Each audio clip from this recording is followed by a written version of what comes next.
መቼ እንደተጠመቅኩኝ ምን ይሰራልሃል? ግንዱ ላይ መኖርህን መጀመሪያ ማረጋገጥ አለብና መቼ ተጠመቅ? እሺ እኔ አልተጠመኩም፣ እኔ አልዳንኩም። አንተ ተጠምቀህ ድነሃል። አንተ ግንዱ ላይ አለህ እንበል። ተው እሱን ተውና መጀመሪያ ስትድን ዋናው የሚያስፈልገው ዮሐንስ 15 ምንድነው የሚለው? አሜሪካ ነው የምትኖረው። ስለኔ ግል ስለእንትን አይደለም። አይ በላይፍ ኮሚኒኬሽን ስኪል ቢያንስ ትማራለህ ብዬ ስላሰብኩ እንደማመጣለን። እያወራ ታውራ አንተ እንዴት ተጠመቅ እሱን ንገረንና ዮሐንስ 15ን በቪዲዮ ሁላ ሰርቻለሁ። እንኳን ለአንተ ለአክሊልም መልስ ሰጥቼበታለሁ። ቪዲዮዎች ውስጥ መልስልኝ። ስለዚህ እንዴት መቼ ተጠመቅ? እዛ ጋር እንሂድ፣ 15 እንሂድ። ዝም ስለኔ ስለ ግል ጥምቀት ስለኔ የግል እንትን እኔ ብድን ባልድን ይሄ የግል እንትን ነው። እኔ እየጠየኩ ያለሁት ዮሐንስ 15 ይቆረጣል ይላል ነው። መቼ ተጠመቅ? መልስልኝ። ምንም እንትን አይደለም። ባል የጠየኩት ጥያቄ ስለኔ ስለ ግል አይደለም። ምን እንነጋገረው ስለ ግል ህይወቴ ስለ ግል እንትን አይደለም። ምን እንነጋገር ያለነው ዮሐንስ 15 ምን ይላል? መቼ ተጠመቅ? እየጠየኩ እኮ ነው። አስረግጬ እኮ ነው የምጠይቅ። መቼ ተጠመቅ? የትም አልሄድልህም። ታስወጣኛለህ እንጂ አልመልስልህም። አታ ነው። አንዴ ቅዱሴ መቼ ነው ያመንከው? መቼ ነው የተጠመቀው አንተ? እኔ ከ9 ዓመት በፊት ነው አምኔ ተጠመቀው። እኔ ከዛሬ 25 ዓመት በፊት አምኜ ተጠምቄያለሁ። አታ ነው መቼ ነው አምኔ የተጠመቀውና ወደ ክርስቶስ አካልነት ላይ ገባው? መልስልን ወንድም መልስልን። እሺ ኤርሚያስ ከ25 ዓመት በፊት ተጠምቀሃል። አንተ የተጠመቅከው ዮሐንስ 15 ላይ አንተ እንውሰድ። ዮሐንስ 15 አሁን እኛ ተናገረ ኤርሚያስ ዮሐንስ 15 ላይ እንውሰደው። ኤርሚያስ በግንዱ ላይ አለ እንበል። እዛ ጋር በጥምቀታችሁ ኤርሚያስ እዛ በግንዱ ላይ አለ እንበል። መልስ እንደዚህ እስክትፈሩ ድረስ ጥምቀታችሁ መናገር እስክትፈሩ ድረስ አፌን ያዝኩ እኮ በይ። ምንም ያስፈራ ነገር የለም። ምንም ያስፈራ ነገር የለም። ታውቃለህ ምን እንደሆነ ስለ ግል እንትን አይደለም። በክርስቶስ የሆነ ሰው ዮሐንስ 15 ላይ ይቆረጣል ይላል። ክርስቶስ አብ ይቆርጠዋል ይላል። ስለዚህ ወደዛ ተመለስ ብለህ አልሄድልህም። ወደዛ ተጠመክ ዝም ብለህ እንትን ትላለህ እንጂ አሁን ለምን መሰለህ? ለምን እንደሆነ ታውቃለህ? እቺ መልሷን መመለስ አትችልም። መመለስ ስለማትችል ነው። እኔ እከፍላለሁ። ሂድ እኔ እከፍላለሁ። ንገረኝ መቼ ነው መመለስ ስለማትችል ነው። ጥያቄ ጠይቁላችኋል፣ ጠይቀናል። ዮሐንስ 15 ክርስቶስ ይቆረጣል ይላል። ፍሬማ ያፈራው ሰው ፊት በ1900 ሰው ፊት በደንብ አድርጌ በጣም በተደጋጋሚ እንኳን ላንተ ለብዙዎች መልሻለሁ። ኦኬ በቃ ቀጥል። ስለዚህ አሁን መቼ ተጠመቅ? ንገረኝ መቼ ተጠመቅ? ቀጥል። ዝም ብለህ ወደ እንትኑ መቼ ተጠመቅ? ወደ ርሱ እንሂድ። ወደ ርሱ መቼ ተጠመቅ? እሱን ዝም ብለህ ወደ ርሱ ዮሐንስ 15 ፍታልኝ። በጣም ደረቅ ሰው ነኝ ከአንተ በላይ። መቼ ተጠመቅ? እኔም ደረቅ ነኝ። ዮሐንስ 15 ጠይቄያለሁ፣ ፍታልኝ። መቼ ተጠመቅ? መልስልኝ። እሺ በቃ ወንድምነት ሊመልስ አልቻለም። ወንድማችን አታ ነው ከላይ ካንተ ወንድም አለ እዚህ 3 ኦርቶዶክሳውያን። በቃ እንደዛ አትመልሱም። መመለስ ስለማትችሉ ነው። ለመልስ አንተን አስወጣና ዮሐንስ 15 ብቻ ማለት ለምን እጠይቅሃለሁ? እኔን ካስወጣኝ የሚጠይቅ ስለሌለ ታስወጣኛለህ። ግን ታስወጣኛለህ፣ ግን ለራስህ ለግፈት እንትን ትለዋለህ። እስቲ አንዴ ቆይ በጣም ጮክ። ይኸውልህ እንዲህ አድርግልኝ። የተጠመክበትን ቀን ንገረኝና ልመልስልህ። ያው አውጥቼዋለሁ ዮሐንስ 15ን። በጣም ቀላል በጣም ከባድ ጥያቄ ጠየቅ እንዳይመስል። በ2 ደቂቃ ውስጥ ነው ይህን ትምህርት መመልሰው። መቼ ተጠመክ ንገረኝ። አትመልሰውም። እመልሰዋለሁ። መቼ ተጠመክ? መልስ እስኪ። ታፍራለህ እንዴ? በጥምቀት በኦርቶዶክስ ምንም ያሳፍረኝ ነገር የለም። መልሳ ካላፈርክ እያወራን ያለ ነው ስለ መልካም ፍሬ ነው እንጂ ስለ እኔ የግል ህይወት አይደለም። ካላፈርክ መልስ። መቼ ተጠመክ? ጠይቁ ብላችኋል። መልካም ፍሬ እንትን የሚለው ብላችኋል። ወደዛ ነው እንጂ አሁን ወዲህ መልስ። መቼ ተጠመቅ? መቼ እንትን አልክ? መቼ ተጠመቅ? መልስ። ይሄ ምንም አይሰራም። በቃ ጌታ ይባርክ። ሰላም ላንተ ያለ በቃ አላስወርድም። ቁጭ ብለህ ሚዩት አድርገህ ስማ። ሚዩት እኔ እያወራሁ ሚዩት ማለት ሚዩትህን ካነሳ አስወርድሃለሁ። በእርሱ ላይ ከሆነ ጠይቃለሁ። ብራዘር የተጠመቅበትን ጊዜ ትነግረኛለህ።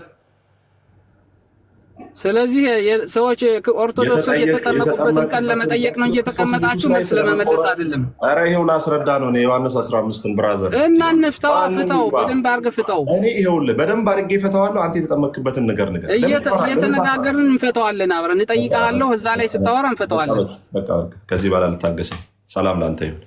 እሺ በቃ አታናው ውጣ። ቴንኪው ጥምቀትህን የልጅነት ጥምቀትህን የዳንክበትን ጸድቄበታለሁ ልጅነትን ተቀብዬበታለሁ ብለህ ያልከውን የተጠመቅበትና እዛ የወይኑ ግንድ ላይ የወጣሁበት ብለህ ያልከውን እሱን እንኳን ሳታውቅ እሱን ሳትመሰክር ስለ መቆረጥ ታወራለህ። ስለ መቆረጥ ጥያቄ ሊጠይቀው እስኪ አንተ ነው ከቅርታ ጋር እሺ ጠይቀው። ይብለኝ ወንድም እሰጥሃለሁ። ቅዱስዬ ዮሐንስ ሊመልስልኝ ፈቃደኛ ከሆነ ሆነ ልጠይቀው ፈልጌ ያ ኦርቶዶክሳዊ ጠይቀኝ እስቲ አንተ አሁን በዮሐንስ 18 መሰረት ማለት ነው ምን እንዴት ሲሆን ነው በቅርንጫፉ ላይ በግንዱ ላይ መቀጠል የምንችለው? እንዴት ሲሆን ነው ደግሞ መቆረጥ የምንችለው? እስቲ ግልጽ አድርገህ አስረዳኝ ከተረዳኸው ማለት ነው። እኔ ኦርቶዶክስ ነኝ ግን እንድታስረዳኝ ስለፈለኩ። አንተ እምነትህ ምንድን ነው? ኦርቶዶክስ ነኝ። ኦርቶዶክስ ነህ? አምስቱ አዕማደ ምስጢራትን ታውቃቸዋለህ?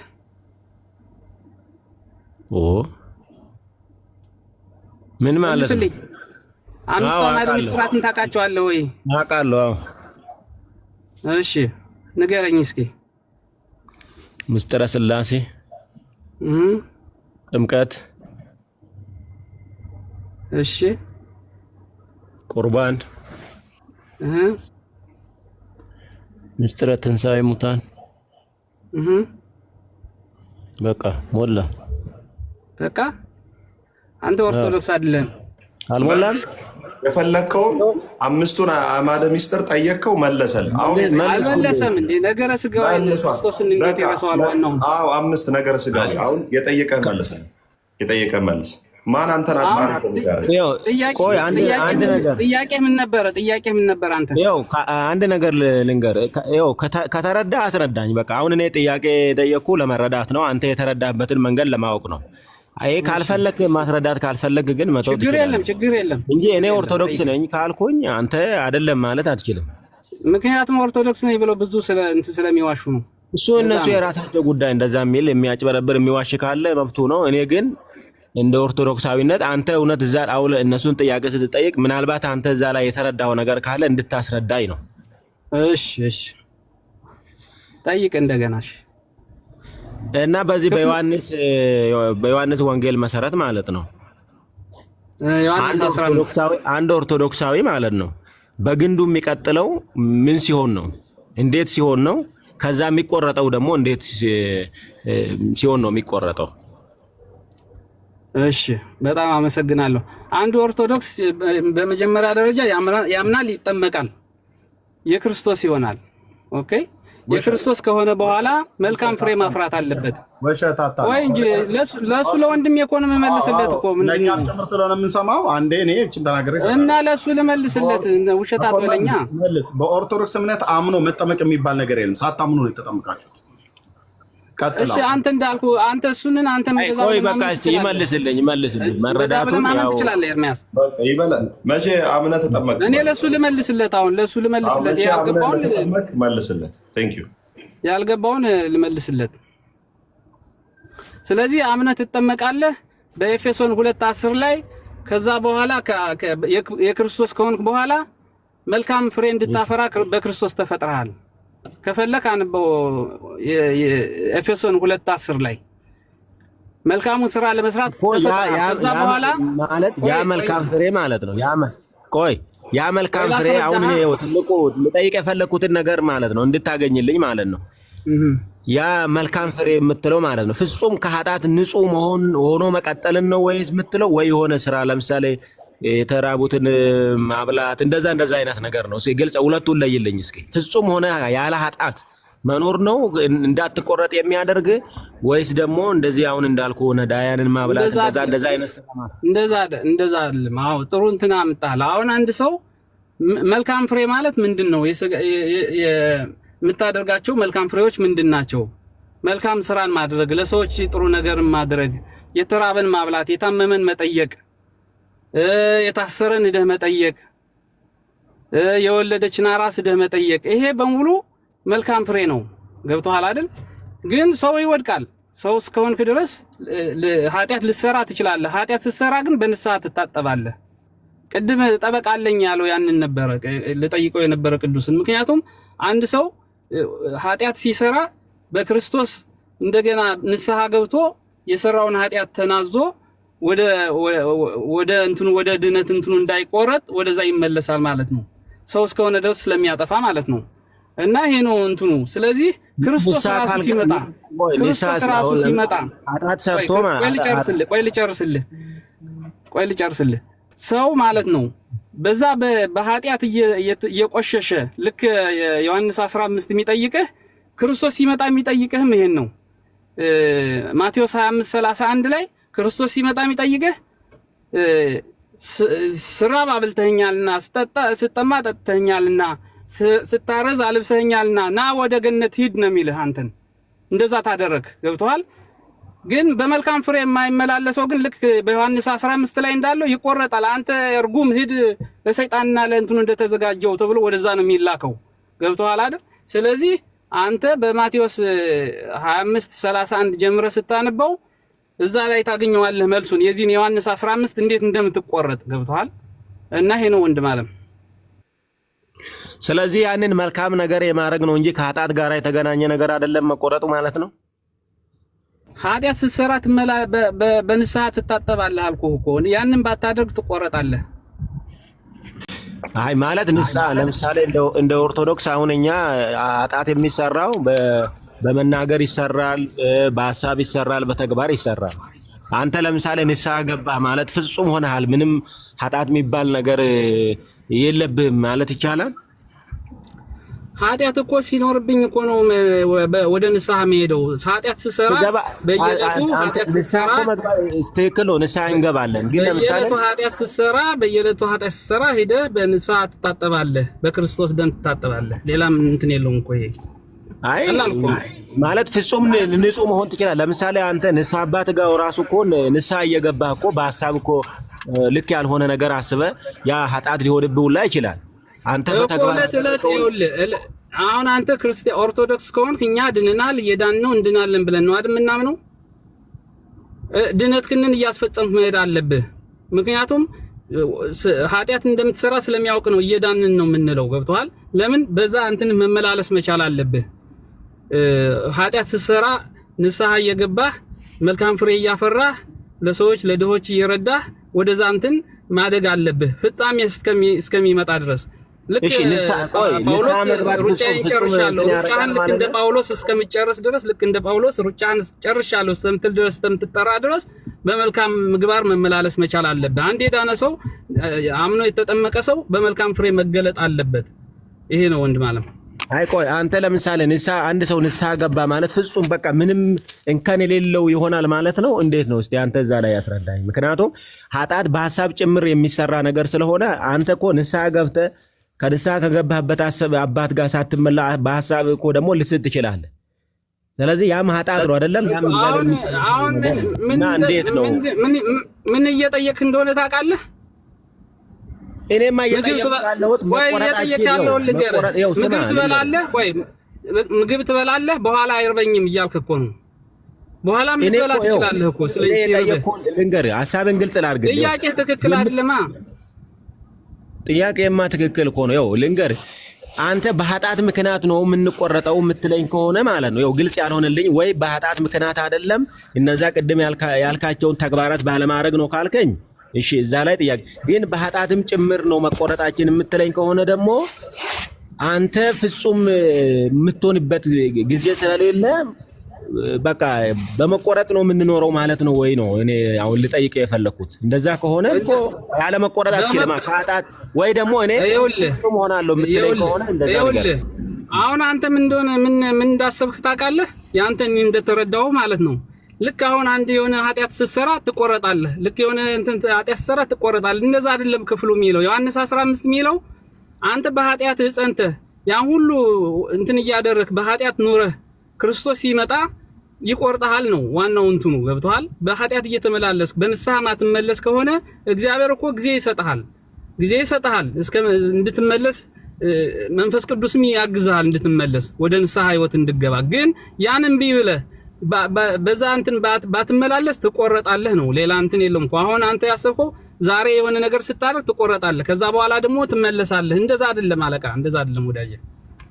ድንገት ለምሳሌ እኔ ድንገት አሁን አንተ ዛሬ ንስሐ ገብተህ አጋጣሚ ለምሳሌ ነገ ድንገት ንስሐ ሳገባ ብትሞትስ እንዴት ነው ያ? እንድትቆረጠ ያደርጋል አያደርግም?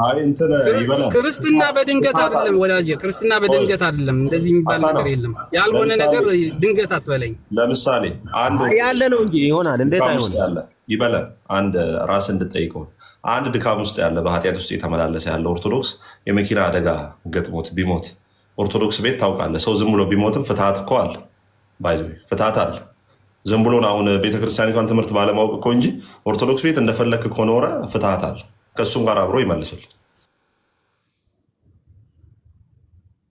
አሁን እሱ ፍትሐ ነገሥት ደህ አንብበህ እሱ ነው እንትን የሚልህ መልስልኝ። የተረዳኸው ነገር ካለ የምር እኔ ልረዳ ፈልጌ፣ ምክንያቱም እዛ ክፍል ላይ ይበላል። ሲጀመር አንተ ኦርቶዶክስ አይደለም። ቅድም እኮ ነገር ያለው ኦርቶዶክስ ማንም የሚያወራ ነገር ነው። መመለስ ከቻልክ መመለስ ነው። ኦርቶዶክስ አይደለም ማለት አንተ መልሼልሃለሁ። አሁን መጨረሻ ላይ ምን ማለት ጀመርክ? ድንገት እንትና ቢሞት ድንገት በየትኛው ሰው አይምሮ ነገር የለም ወዳጅ። አስተምሮ ነው። አስተምሮን መከተል አለብህ። ድንገት ከሆነ ለእግዚአብሔር ትሰጣለህ። እግዚአብሔር ነው ያንን የሚወስነው። አንተ ነገ አሁን መኪና ላይ እየሄድክ ተገጨህ ሞትክና ታዲያ ስለዚህ መቼ ነው ትቆረጣለህ? ድንገት እንደዚህ ቢሆን በድንገት አይደለም። እኛ ወዳጄ እኛ አስተምሮን አለነ። በአስተምሮ መሰረት አንድ ሰው በመልካም ፍሬ መገለጥ አለበት። በዛ ማትመላለስ ከሆነ ልክ በዮሐንስ 15 ስማ እኔ እያልኩ ያለሁት እኮ መልካም ስራ ስለመስራት ስላለመስራት አይደል። እሱ እኮ መስራት አያስፈልግም እያልኩ አይደለም። ያንን ነገር ግን ግልጽ አድርግልኝ። መቼ ነው የምንቆረጠው የሚለው ግን ግልጽ የሆነ ነገር አንተ ከተረዳ ንገረኝ ነው እያልኩ ያለሁት። እዛ ነገር ቆይ እኔ ብራዘር እድል ሳንሰጥ አታውራ። ይበላል። አሁን ምን እንደምልህ ይኸውልህ ስማ አንተ ማለት ነው አንዳታ ነው አይ ቲንክ ህላዌ ኦርቶዶክስ ነው፣ ስኩልም ኦርቶዶክስ ነው። አራት ኦርቶዶክሳውያን ናቸው። የበለንን ሀሳብ ልስጠው። አሁን ለምሳሌ ህላዌ ነኛው ግን አሁን አልተረዳውም። እንትናን አጥናውን መቼ ነው የምንቆረጠው እያለ እየጠየቀው ነው በተደጋጋሚ እና መቆረጥ ሲባል እንደው ዝም ብለህ በኃጢአት ስትወርቅ ትቆረጣለህ አይደለም። የሰው ልጅ አንተ ኦርቶዶክስ ነህ፣ እግዚአብሔር እድሜ ሰጥቶ 50 60 ዓመትን ይችላል። 20 ዓመት አንተ በጽድቅ ባትመላለስ በእግዚአብሔር በዛ ስራ ባትመላለስ እንኳን አትቆረጥም። ገብቶሃል? ምክንያቱም በንስሐ እንድትመለስ ከአብ ዘንድ ጠበቃ አለን የተባለው አንዴ በመስቀሉ ላይ የዋለልህ የሃኛው ነው፣ ጥብቅናው ማለት ነው። ስለዚህ አንተ በንስሐ እንድትመለስ እግዚአብሔር እስከ ዕለተ ሞት ድረስ ጊዜ አለክ። ግን መች ነው የምትቆረጠው? ጸንተህ ሳትመለስ ስትሞት ነው። በቃ መች ነው የምትቆረጠው? በዕለተ ሞት። ገብቶሃል? ስትሞት ነው እንጂ አንተ ከዛ ግን እንደምትቆረጥ። ምክንያቱም በምድር ሳለህ በንስሐ አልተመለስክም። እግዚአብሔርን እንደገና ከዛ ግን ላለመቆረጥ ንስሐ አልገባህም። ስለዚህ አልተቀበልኩም። መች ነው የሚለው ነገር የሚሉት አይደለም። እሺ እንደዛ አይደለም።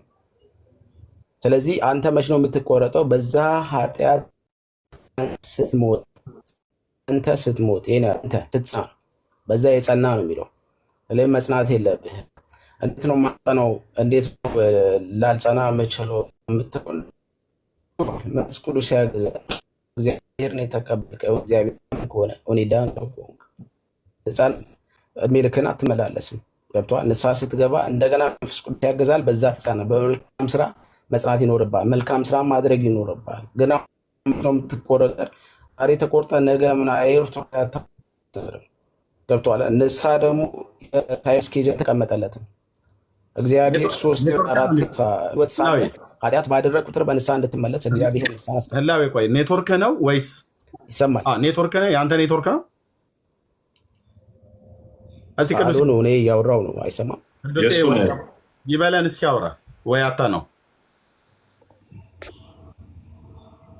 ይበለን እስኪ አውራ። አይሰማም? ይሰማል መሰለኝ። ደህና ነው። ህላዌ ኔትወርክ ይመስለኛል። እሺ አሁን አይሰማም? አሁን ይሰማል። እሺ ስለዚህ ይበለን መች ነው የምንቆረጠው ካል በኃጢአት ጸንተህ ስትቀር። መጽናት ሲባል ደግሞ ይኸውልህ አንድ ነገር አለ። አንተ ምድር ላይ እስካለ ድረስ በንስሐ እንድትመለስ ጊዜ አለ። በህይወት እስካለ ድረስ በዛ ኃጢአት ግን ጸንተ፣ በዛ ስራ ጸንተ፣ በዛ በክፉ ድርጊት ጸንተ በንስሐ ማትመለስ ከሆነ ትቆረጣለህ። ይሄን ነው የሚለው እንጂ ቀን በቀን ንስሐ የገባው የተቆረጥኩ እተከላለሁ። ኦርቶዶክስ እንደዚህ አታስተምርም። ስለዚህ ከአብ ዘንድ ጠበቃ አለን የተባለው ንስሐ ነው። ገብቶሃል አይደለም? በቃ በዛ ከአብ ዘንድ ባለህ ጠበቃ በንስሐ እንድትመለስ ነው እግዚአብሔር ክርስቶስ ያን ያስተማረህም የነገረህም። ስለዚህ መጽናት ሲባል ጸንተህ መኖር ነው፣ ጸንተህ መሞት ነው።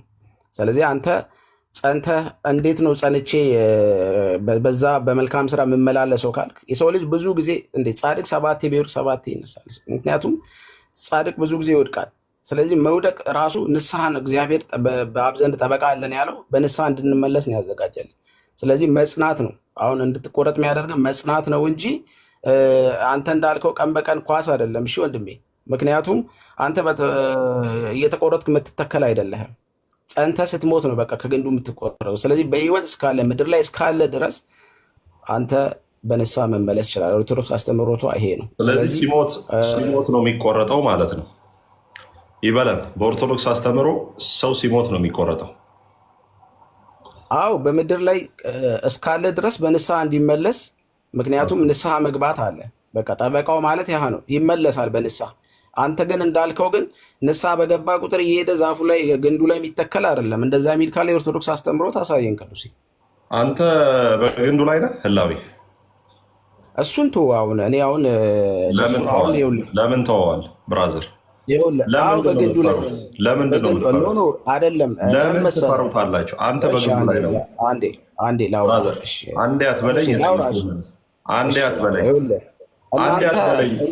ምንም እንሸማቀቅበት እምነት የለም። አንዴ አትበለኝ፣ የምጠይቅህን መልስ። አንተ በግንዱ ላይ ነው ወይ? አንዴ ካልከኝ አስወርድሃለሁ። አንተ ግንዱ ላይ ነው ወይ? አዎ በግንዱ ላይ ነኝ። እንዴት ሆነ ግንዱ ላይ ወጣ? አምኜ ተጠምቄ። መቼ ነው አምኜ የተጠመቀው?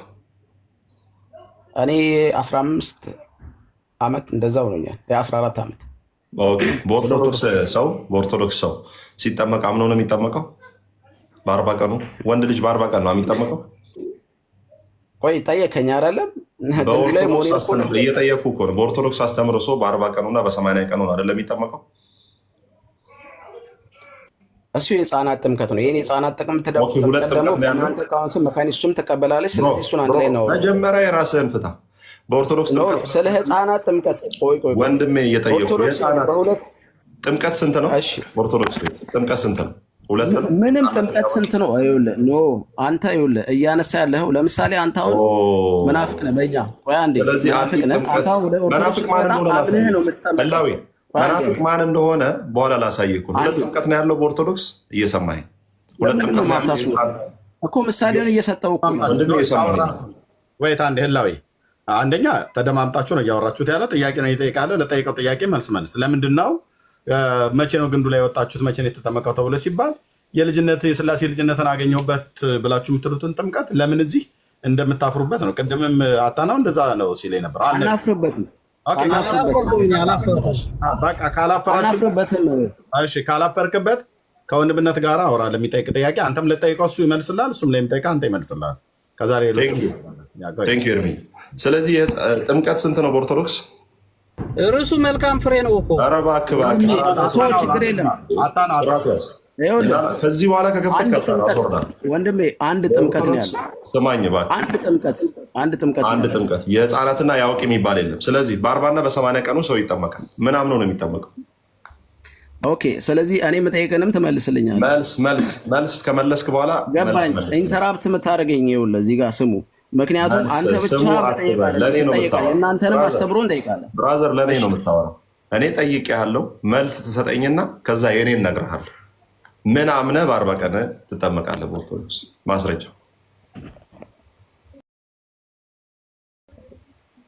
ኦኬ፣ መልስልሃለሁ። ኢትስ ኦኬ፣ መልስልኝ። መልስልሃለሁ አይደለም ብራዘር። ኧረ በእናትህ በ40 ቀን አይዞህ ወዳጅ፣ አይዞህ። ስለ ህፃናት ጥምቀት ነው እየጠየቀኝ ያለው። የህፃናት ጥምቀትና የአዋቂ 2 ጥምቀት። ስለዚህ በ40 ቀን ምን አምነህ ነው የተጠመቀው? ማስረጃ አንድ ጥምቀት ነው ያለው። እሺ መካነ ኢየሱስ ሕፃን ታጠምቃለች በ40 ቀን ድነዋል? በመካነ ኢየሱስ አስተምሮት ያሉት አይደለም ድነዋል? በአንተ አካሄድ ኖ አይደለም። መልስልኝ አይደለም ድነዋል ወይ? ኧረ የቤትህን መልስ መጀመሪያ መልስ መልስ። አንተ ጋር ያለውን አንተ ማትቀበለው ሳይሆን ከስንዱ አንተ ፕሮቴስታንት ነኝ ብለህ በምታምነው ጥምቀት አለ። መልስ እባክህ መልስ። ምን አምነህ በ40 ቀን ተጠመቅ? መልስ የመልስ ያለ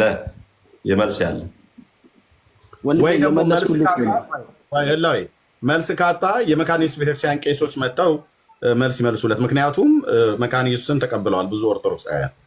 እኔ እንደውም ተቀብላችሁ ብትመጡ እዛ አግኝተን እንሰብካችሁ ነበር። እና አሁን መቀበል አይደለም አንተ ስለራስህ ጠይቅ። መካነ ኢየሱስ ትላለህ። መካነ ኢየሱስን ተዋት፣ የእኛ ናት። ኦኬ እኛ ወንጌላውያን አማኞች ህብረት ውስጥ ያለ ነው።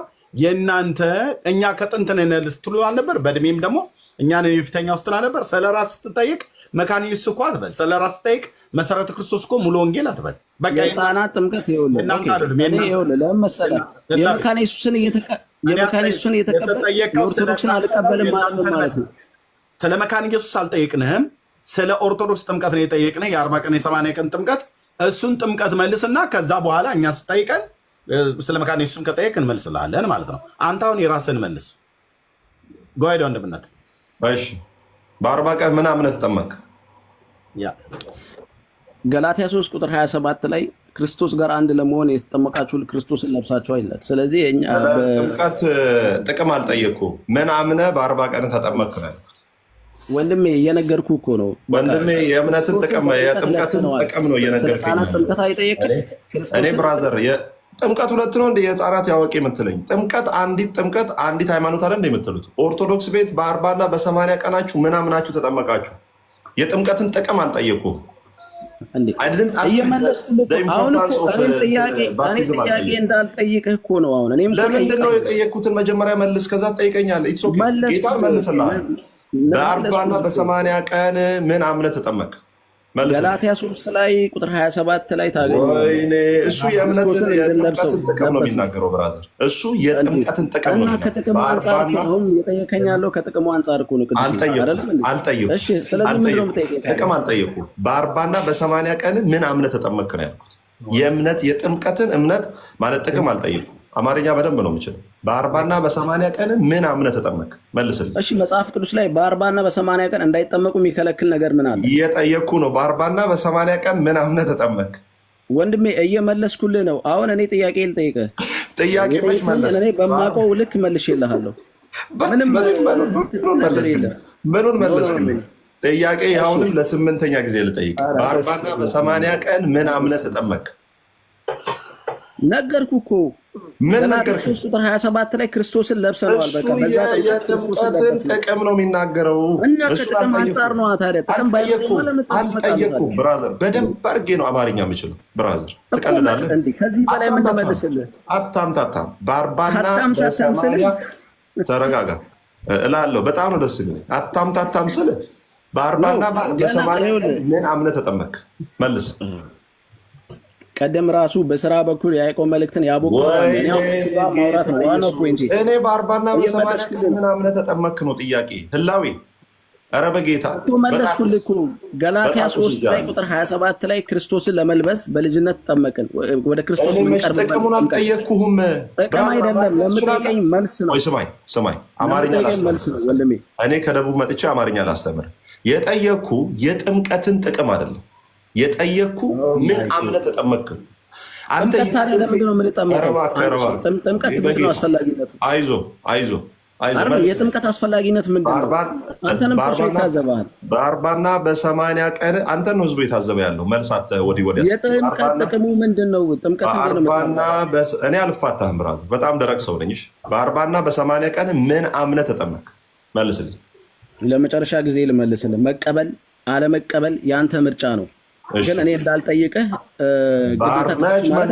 ይኸውልህ 50 ጥያቄ ትጠይቀኛለህ፣ እሰጥሃለሁ። ይኸው እኔ መለስኩልህ። መቀበል አለመቀበል ያንተ ነው። በዚህ 2100 ሰው ፊት ቃል ይኸው እጄን አንስቼ ይገባል። መለስኩልህ እኮ ወንድም። ስለ መካነ ኢየሱስም ገላትያ 3 ቁጥር 27 በክርስቶስ በጥምቀት ክርስቶስን እንደምንለብስ በእናትህ ከየት ነው የገባኸው? ብራዘር እንደ ትልቅ ሰው እናውራ እንጂ እያወራ አትደርብ። እንደ ትልቅ ሰው አውራ። የጠየቅኩ ጥያቄ ኢምፖርታንስ ኦፍ ባፕቲዝም አይደለም፣ የጥምቀትን ጥቅም አይደለም የጠየቅኩ። ምን አምነ ነው የተጠመቅከው?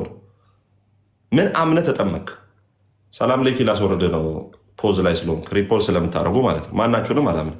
ስለዚህ ምን አምነ ተጠመክ ነው ያልኩት። የጥምቀትን ጥቅም ገላትያ 3 ላይ ከክርስቶስ ጋር አብረን አንድ አካል እንሆን ዘንድ ተጠመቀን፣ ህብረት ለማድረግ ለመተባበር። ጥቅሙን ከክርስቶስ ጋር መለስኩልህ።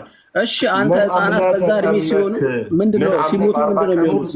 ምን አምኖ ነው የሚጠመቀው? ምን አምነ ተጠመቅ? በ40 ቀን ወንድሜ ኧረ ወይ አታስወራ ወይ መልስ አልመልስ። እሺ ምንድነው ሀሳብህ?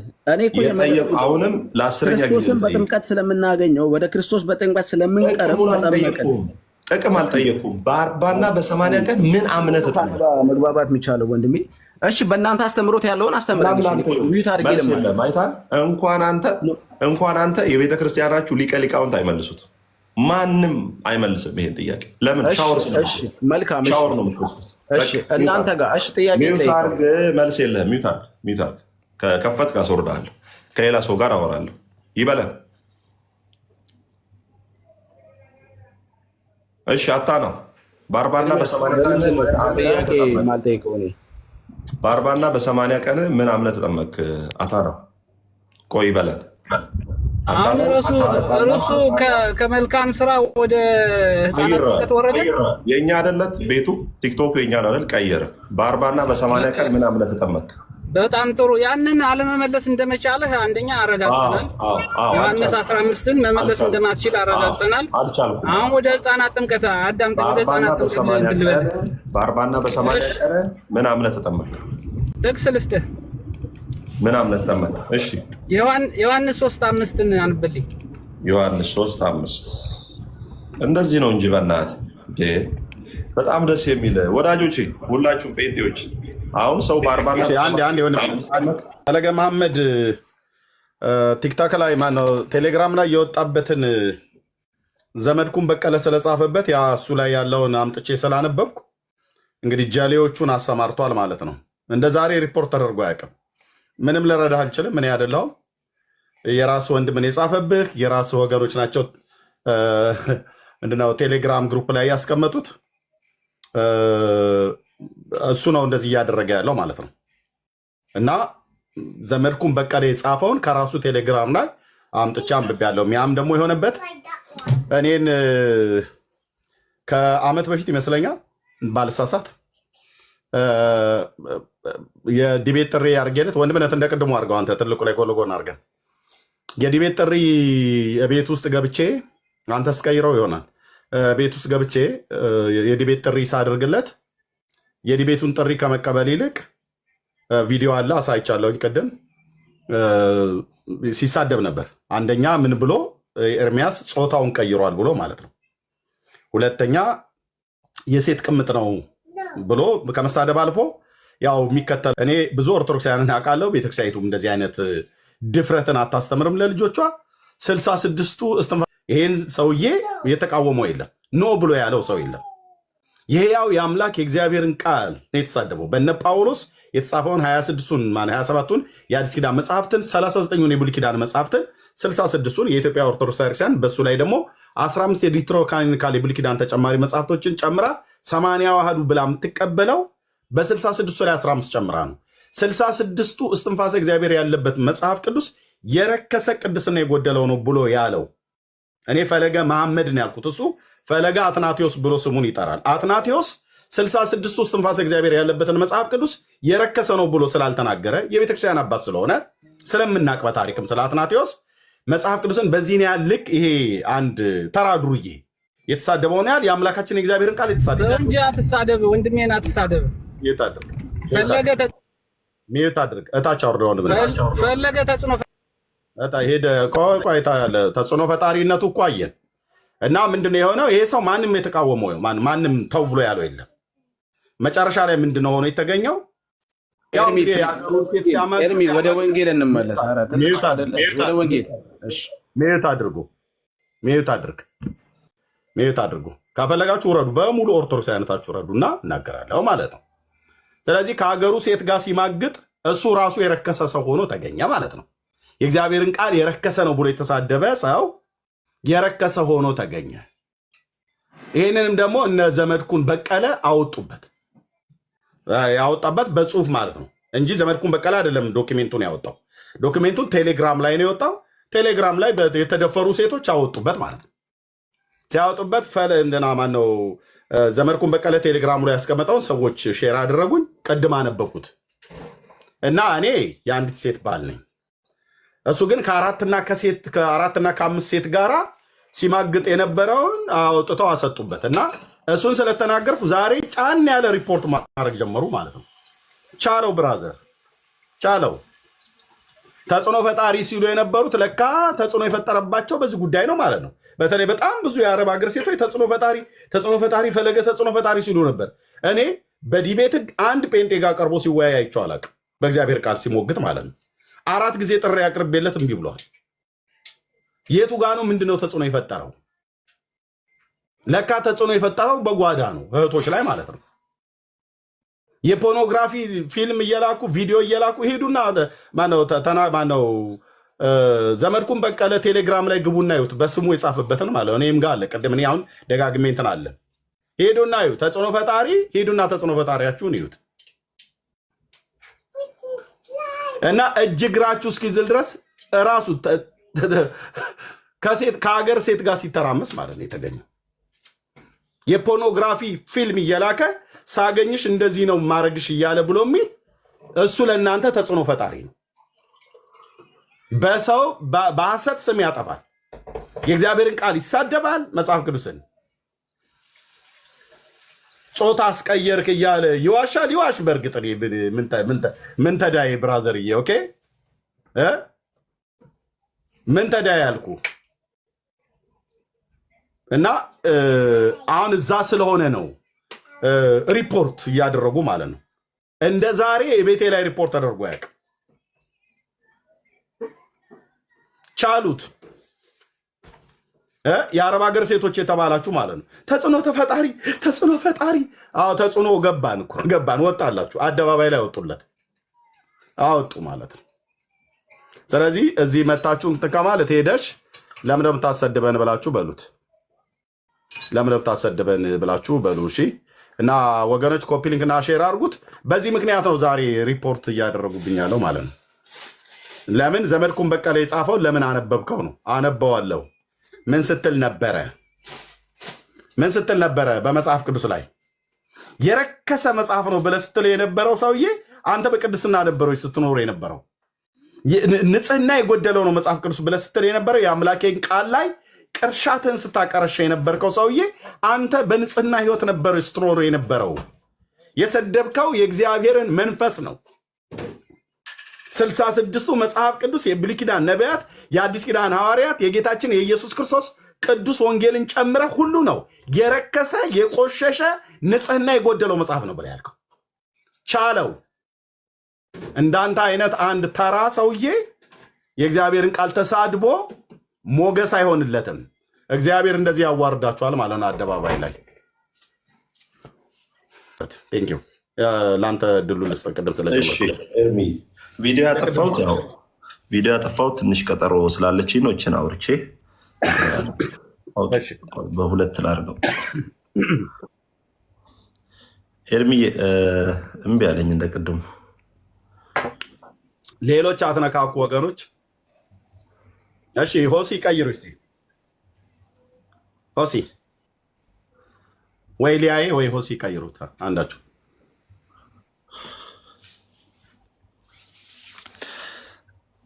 አይ እንደዚህ ባይብሉን ወደዛ ዙሬ እንትን ማለት ይችላል። ትልቁ ላይ አሁን በቃ ትልቁ ላይ ባይብሉን ለማዞር ነው። እሺ በጣም ይቅርታ። እዚህ ዩኒቨርሲቲ ልጆች አሉ ማስተምራቸውና ኢንተርናሽናል ተማሪዎች አሉ ዱባይ የሚማሩ እነሱ ከፈለክ በቃ ሂድ ወንድምነት። የግድ ኤርሚ ትንሽ አወራለሁ። ለዛ ነው ቪዲዮ አጠፋሁት።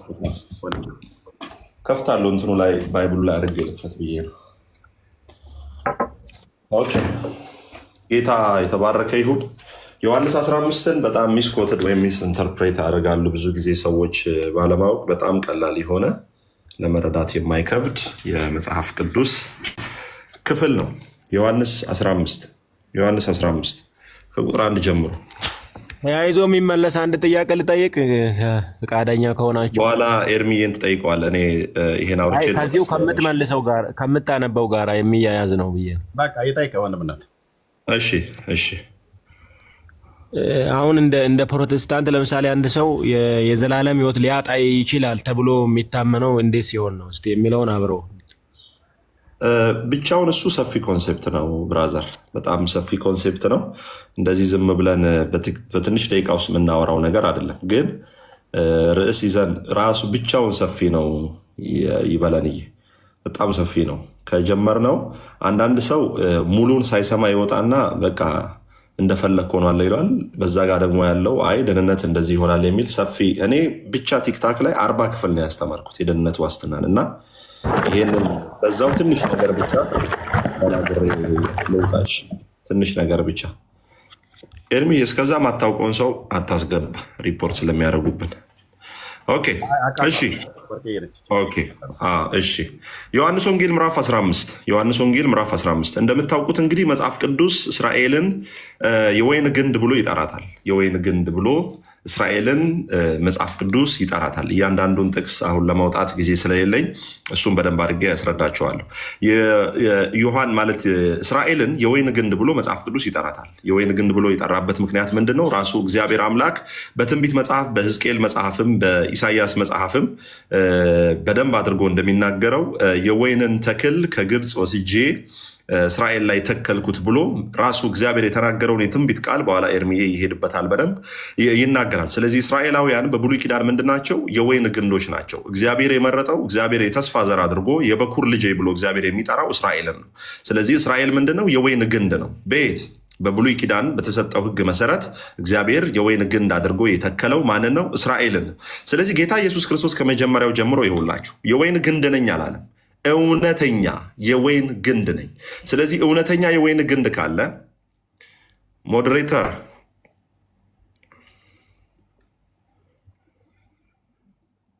እሺ፣ ሞዴሬተሮች አንዴ፣ እውነተኛ የወይን ግንድ እኔ ነኝ፣ ገበሬውም አባቴ ነው። በደንብ ስሙ። እውነተኛ የወይን ግንድ እኔ ነኝ። ስለዚህ እውነተኛ የሚለው ነገር ላይ በደንብ ፎከስ እንድታደርጉ አሳስባለሁ። ሌላ ሐሰተኛ የሆነ የወይን ግንድ አለ ማለት ነው። እሱም ማን ነው? አብርሃም አባታችን ነው፣ አባታችን ነው፣ በእኛ በኩል ብቻ ነው፣ እኛ ድነናል፣ ኦልሬዲ እኛ የአብርሃም ዘር ነን ብሎ የሚናገሩትን እግዚአብሔር ጌታ ኢየሱስ ክርስቶስ ራሱ ምን ይላቸው ነበር? እናንተ ከአብርሃም ከአባታችሁ ሳይሆን ከአባታችሁ ከዲያብሎስ ናችሁ ብሎ ይናገራቸዋል። በደንብ እዚህ ጋር ቀጥለን እንስማ። እውነተኛ የወይን ግንድ እኔ ነኝ። ከዛስ ገበሬውም አባቴ ነው። ፍሬ የማያፈራውን በእኔ ያለውን ቅርንጫፍ ሁሉ ያስወግደዋል። በደንብ ስሙ። እዚህ ጋር ፍሬ የተባለው እንደውም በዮሐንስ ስብከት፣ በጴጥሮስ ስብከት፣ የጴጥሮስን ስብከት ካያችሁ ለንስሐና ለኃጢአት ይቅርታ ፍሬን እንዲያፈሩ ይናገራል። ኢቭን ኢፍ ዮሐንስ መጥምቅ ምን ብሎ ይናገራቸዋል? ለንስሐ ፍሬን እንዲያፈሩ ይናገራቸዋል። አሁን እዚህ ጋር ፍሬ የማያፈራውን በእኔ ያለውን ቅርንጫፍ ሁሉ ያስወግደዋል ብሎ ሲናገር በአብርሃም ግንድነት ላይ ነው ያለ ነው። እኛ የአብርሃም ልጆች ነን ብለው ክርስቶስ ኢየሱስን ያልተቀበሉ ሰዎች አሉ። የአብርሃም የተስፋ መጨረሻ፣ የአብርሃም የተስፋ ቃል የሆነውን የተስፋ ፍጻሜ የሆነውን ክርስቶስ ኢየሱስን ያልተቀበሉ አሉ። ግንስ በግንዱ ላይ ነው ያለነው ብለው ይናገራሉ። ፍሬ የሚያፈራውን በእኔ ያለውን ቅርንጫፍ ሁሉ ያስወግዳል። የማያፈራ በእርሱ ላይ ነን ይላሉ። በማን? የአብርሃም ልጆች ነን። የአብርሃም ተስፋው ደግሞ ማን ነው? በምናችን? በድካማችን የሚራራ ሊቀ ካህን ጴጥሮስ። ልክ ሰይጣን ሄዶ አስቆሮቱ ይሁዳን እንደገደለው በጸጸት በኩነኔ እንደገደለው ጴጥሮስን ከካደ በኋላ ሊገድለው በቃ እኔ ምን አረባም እኮ እኔ እኮ ኦልሬዲ እኮ መሲሁን ሽጫለሁ ብሎ ልክ የአስቆሮቱ ይሁዳ ገንዘብ መልሶ ራሱን እንዳጠፋ ጴጥሮስ ጋር መጥቶ በኩነኔ በቁጭት በጸጸት ሊገድለው ሲል ጌታ ኢየሱስ ክርስቶስ እንዲህ አለ፣ ጴጥሮስ ሆይ ሰይጣን እንደ ስንዴ ሊያበጥርህ ለመነ፣ እኔ ግን እምነት ምንድን ነው? ፍሬ እኮ ነው አደለ? እኔ ግን እምነትህ እንዳይጠፋ ስላንተ ማለድኩ። አይታል ግንዱ ነው እንድታፈራ የሚያደርግ። የትኛውም ዓለም ላይ ያለ ቅርንጫፍ ከግንድ ላይ ወርዶ ውሃ ልጠጣ ቆይ ላፍራ ብሎ ከግንዱ ጋር ዲስኮኔክት ያደረገ ከግንዱ ጋር የተለያየ ቅርንጫፍ አይተን አናውቅም። ሁል ጊዜ ቅርንጫፍ ለማፍራት ከግንዱ ውሃ መቀበል አለም። ያለኔ ልታፈሩ አትችሉም፣ ያለኔ ምንም ልታደርጉ አትችሉምና በእኔ የሚኖር እኔም በእርሱ ብዙ ፍሬ ያፈራል። ብራዘር ባለማፍራቴ እግዚአብሔር ይቆጣኛል፣ እግዚአብሔር ይቆርጠኛል ብለህ ካሰብክ የምሬን ነው የምለው፣ ለአንድ ደቂቃ በዚህ ምድር ላይ አንኖርም። ከአገልጋይ ጀምሮ ከህዝቡ ጀምሮ እያንዳንዱ ሰው ይቆረጣል። እግዚአብሔር እየቆረጠን፣ እግዚአብሔር እሳት ውስጥ እየጣለ፣ እግዚአብሔር ልክ እንደ ክፉ አባት፣ ልክ እንደ ክፉ ጨካኝ አውሬ የሆነ ድካሙ ስትገኝ አውጥቶ የሚቆርጥህ ከሆነ ብራዘር ያ እግዚአብሔር አይደለም። ያ ሃይማኖት የነገረ እግዚአብሔር ነው። አሁን የምነግርህ የክርስቶስን እግዚአብሔር እንድትተዋወቀው ነው። በክርስቶስ የተገለጠውን አምላክ፣ በክርስቶስ ኢየሱስ የተገለጠውን ፍቅር የሆነውን እግዚአብሔር ጴጥሮስ ሲደክም የረዳው 3 ጊዜ ሲክደው ደግሞ መጥቶ የሐዋርያነትን ቁንጮ እየሰጠ ስትደክም የሚራራ ሊቀ ካህን። መጽሐፍ ቅዱስ ምንድን ነው የሚለው? መጽሐፍ ቅዱስ እነርሱ ባይዘው አሁን ለኦርቶዶክሳውያን ኢየሱስ ክርስቶስ አማላጅ አይደለም፣ ላመነ ሰው ብቻ ነው አማላጅ። ጌታ ኢየሱስ ክርስቶስ ላመነ ሰው ብቻ ነው አማላጅ የሚሆን።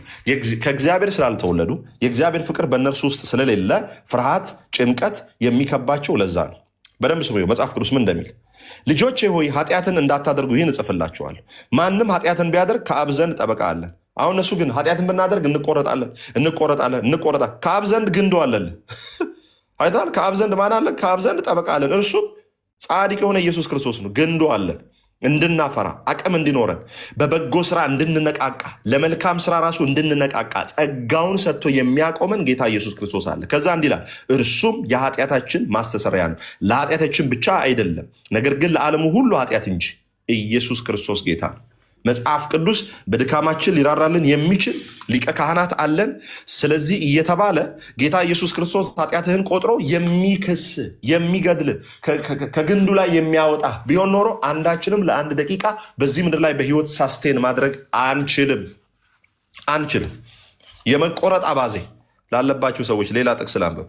የመቆረጥ አባዜ ላለባችሁ በመጨረሻው ዘመን ምን ሆናለሁ አለቀልኝ እኔ እንዴት ነው ነገሩ ለምትል ሰዎች ይኸው በደንብ ስሙ። አንደኛ ዮሐንስ ምዕራፍ 4 ቁጥር 16 እስከ 18 ምን እንደሚል ስሙ። የመቆረጥ ፍርሃት ያለባችሁ እቆረጣለሁ፣ እፈለጣለሁ፣ ተቃጠልኩ፣ ኧረ ወይኔ ወዮ መጥረቢያ አምጡልኝ ለሚል ሰው ይኸው አንደኛ ዮሐንስ ምዕራፍ 4 ቁጥር 16 እኛም እግዚአብሔር ለእኛ ያለውን ፍቅር አውቀናል አምነንማል። እግዚአብሔር ፍቅር ነው፣ በፍቅርም የሚኖር በእግዚአብሔር ይኖራል፣ እግዚአብሔርም በእርሱ ይኖራል። ከዛስ እዚህ ጋር እንደሚል ስሙ። በፍርድ ቀን ድፍረት ይሆንልን ዘንድ ፍቅር በዚህ ከእኛ ጋር ተፈጽሟል። በፍርድ ቀን ድፍረት አለን። አይገርማችሁ? በፍርድ ቀን ድፍረት ያለን ሰዎች ነን። ስለ ፍርድ ቀን የምንፈራ እንቆረጣለን፣ እንፈለጣለን፣ አለቀልን ምናምን የምንል ሰዎች አይደለም። ለምን? በፍርድ ቀን ድፍረት ይሆንልን ዘንድ ፍቅር በዚህ ከእኛ ጋር ተፈጽሟል። በፍርድ ቀን ድፍረት አለኝ። የመጨረሻውን የፍርድ ቀን የመፍራት የመቆረጥ አባዜ የለብኝም። ለምን? ፍቅር በእኔ ተፈጽሟል።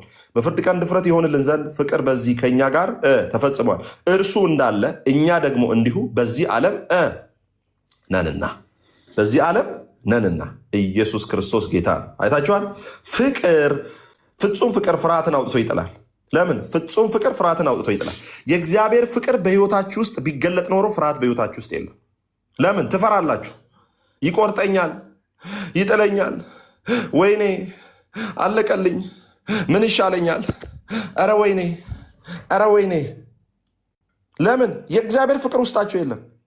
የእናንተ እግዚአብሔር ምን አይነት እግዚአብሔር ነው? ጨካኝ አውሬ የሆነ የሳሉላችሁ ኃጢአት ሲሰሩ የሚቆርጣችሁ የሚጥላችሁ እየቆጠረ ምናምን እሱ የሃይማኖቱ እግዚአብሔር ነው። በክርስቶስ ኢየሱስ የተገለጠውን እግዚአብሔር ስሙ። ፍጹም ፍቅር ፍርሃትን አውጥቶ ይጥላል እንጂ በፍቅር ፍርሃት የለም። ፍርሃት ቅጣት አለውና ፍርሃት ምን አለውና? ቅጣት አለውና የሚፈራም ሰው ፍቅሩ ፍጹም አይደለም። ፍርሃት በውስጣቸው ስላለ ስለ ቅጣት ይፈራሉ። አይታችኋል? ይፈራሉ ስለ ቅጣት። እቆረጣለሁ፣ አለቀልኝ። ኦርቶዶክሳውያን ወደ እሳቱ ይጥለኛል፣ ወይኔ እኔ ምን ይሻለኛል። ለምን? ፍርሃት ስላለ ቅጣት አለ። ቅጣት ይፈራሉ። ለምሳሌ በትክክል ያልተፈታ ይሄ በዕብራውያን ምዕራፍ 12 ላይ ያለው እግዚአብሔር የሚወደው ልጅ ይቀጣል የሚለውን በግሪኩ ሄዳችሁ ተመልከቱ። ፔይዴዮ ነው የሚለው። ፔይዴዮ ዲስፕሊን ያደርገዋል ነው የሚለው። ይቀጣዋል ሳይሆን ያስተምረዋል፣ ትሬን ያደርገዋል። በግሪኩ ዕብራውያን 12:24 ሄዳችሁ ተመልከቱ። እግዚአብሔር የሚወደው ልጅ ይቀጣዋል የሚለውን ሄዳችሁ ስትመለከቱ ምን ይላል መሰላችሁ? ፔይዴዮ። ፔይ ማለት ይሄ ፔዳትሪሻን ከሚለው ከህፃናት ሕክምና የተወሰደ ነው። ዴይ ደግሞ ማስተማር ወይም ማሰልጠን ማለት ነው። እግዚአብሔር ይቀጣል ሳይሆን እግዚአብሔር የሚወደው ልጅ ትሬን ያደርገዋል፣ ያሰለጥነዋል። እንኳን እግዚአብሔር ሴትዮ አባባ ጋሽ አንተ ራሱ የምትወደውን ልጅ አትቀጠቅጠውም፣ ታስተምረዋል። ይሄ ጥሩ አይደለም፣ ይሄ ጥሩ አይደለም። መንገድ ላይ ኳስ እንዳይጫወት በመኪና እግሩ ላይ አታልፍም፣ እሳት እንዳይነካ ልጅ በእሳት እጁን እስኪከስል ድረስ አቃጥለ ስጋው ከአጥንቱ ላይ እስኪለይ ድረስ አትቀጣው። ለምን? አባቱ ነህ። እሳት እንደማይጠቅም ታስረዳዋለህ፣ ታስተምረዋለህ። ይሄ ነገር ትክክል አይደለም። እግዚአብሔር የሚወደውን ያስተምረዋል፣ ትሬን ያደርገዋል፣ ያሰለጥነዋል ነው የሚለው መጽሐፉ። ስለዚህ በጣም በሚገርማችሁ ሁኔታ ሃይማኖት ውስጥ ስላሉ የእግዚአብሔር ልጅ ኢየሱስ ክርስቶስን ስላልተቀበሉ የዘላለም ሕይወት በውስጣቸው ስለሌለ የእግዚአብሔር ፍቅር በውስጣቸው ስለሌለ ሁል ጊዜ ቅጣት ነው። ሁል ጊዜ የሚጠቅሱላችሁን ጥቅስ ተመልከቱ። ትቆረጣለህ። ከዛስ ማቴዎስ ወንጌል ደግሞ ማቴዎስ ወንጌል በዚህ እግረ መንገድን ይሄን እስከ መጨረሻ የሚጸና ነው የሚድነው። እንደዚህ የሚባል ነገር የለም። እያንዳንድሽ ያልቅልሻል፣ ጉዳችሁ ፈላ፣ ወይኔ እስከ መጨረሻ የሚጸና ይድናል። እስከ መጨረሻ የሚጸና ይድናል ያለው ስለማን ነው? አሁን በክርስቶስ ኢየሱስ ያመነ አይጸድቅም ነው? አሁን በክርስቶስ ኢየሱስ ያመነ የዘላለም ሕይወት የለውም ነው? አይደለም። ስለምንድን ነው የጠየቁት? ማቴዎስ 24:13 እስከ መጨረሻ የሚጸና ይድናል ከማለታቸው በፊት 3 ላይ የጠየቁት ጥያቄ አለ። ስለ የትኛው ዘመን ነው የጠየቁት? ጌታ ኢየሱስ ክርስቶስን ስለ የትኛው ዘመን ነው የጠየቁት? ኦኬ እንዴ 78 ሰው ገለህና 78 ሰው በልተ በማርያም በኩል ትጸድቃለህ እየተባለ አይ በኢየሱስ ክርስቶስ በኩል ትቆረጣለህ። አይገርማችሁ? የአቡዬን ተስካሩን ቢያንስ በስሙ ጽዋ ካጠጣ የፈለገ ኃጢአት ብሰራ እግዚአብሔር 30 ትውልድን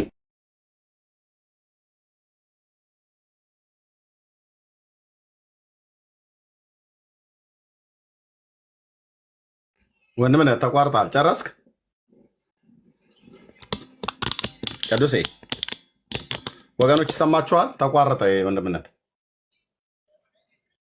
ሰማ ሚልሜ አይሰማ ሚውት ላይ ነው የሚታየኝ።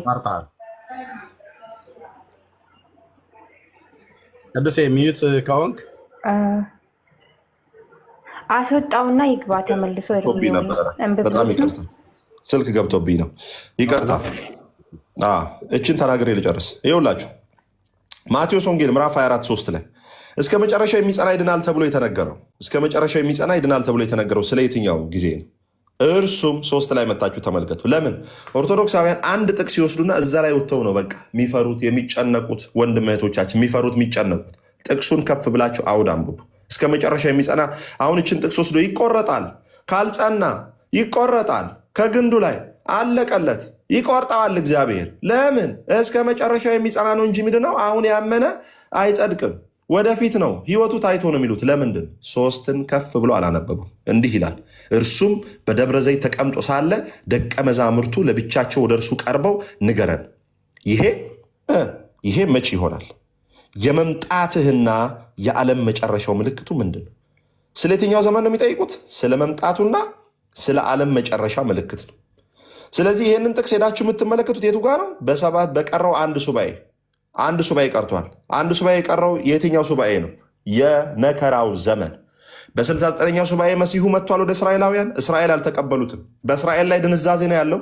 የአሕዛብ ሙላት በቤተክርስቲያን በኩል እስከሚሞላ ድረስ እስራኤል በድንዛዜ ውስጥ ይኖራል። አልመጣም፣ ዝም ብሎ አንድ ሰው ነው የሞተው እያሉ ይህ መስዋዕት እያደረጉ ምናምን ይኖራሉ።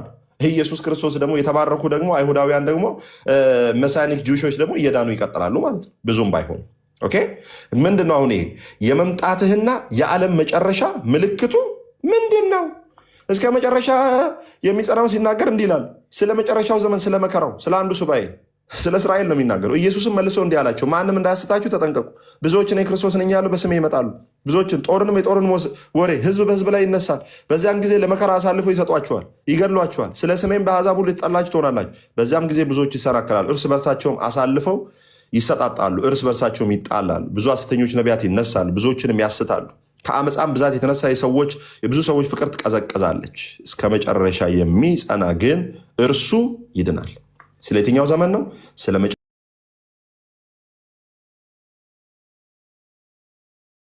መጨረሻው የመከራ ዘመን እንጂ አሁን የዳነ የጸደቀ ሰው እስከ መጨረሻው ካልጸና አይድንም፣ ይቆረጣል፣ ጉዱ ፈላ ምናምን የሚል ጉዳይ አይደለም። ስለ መጨረሻው ስለ መከራ ዘመን ኢየሱስ ክርስቶስን መስበክ ዋጋ ስለሚያስከፍል የታመኑ 144,000 እስራኤላውያን የሚሞቱበት ዋጋ የሚከፍሉበት ለኢየሱስ ክርስቶስ ስም በስጋ አይሁዳውያን የሆኑ ተላልፈው የሚሰጡበት ዋጋ የሚከፍሉበት ስለሰጠ ጸጋ ለእግዚአብሔር ክብር ይሁን ለበጉ። ስለዚህ የወደዳቸውን እስከ መጨረሻው ድረስ ወደዳቸው ብሎ የሚል እውነትን ይዘን የእግዚአብሔር መውደድ ወረት የለበትም። በሁኔታ ላይ የተመሰረተ አይደለም፣ ጊዜያዊ አይደለም። የሆነ ቦታ ላይ ሲደርስ ፊቱን የሚቀይር የሆነ ቦታ ላይ ሲደርስ ጠባያችንና አመላችንን እያየ እንደ ነገሩ እንደ ሁኔታው ባለፈው አክሊል እንዳለ እንደ ሰውየው እንደ ሁኔታው ይፈረድበታል ብሎ እንዳለ ማለት ነው። እንደዛ ብሎ ነገር የለም ብራዘር። እግዚአብሔር የሰውን ፊት አይቶ አያደላም።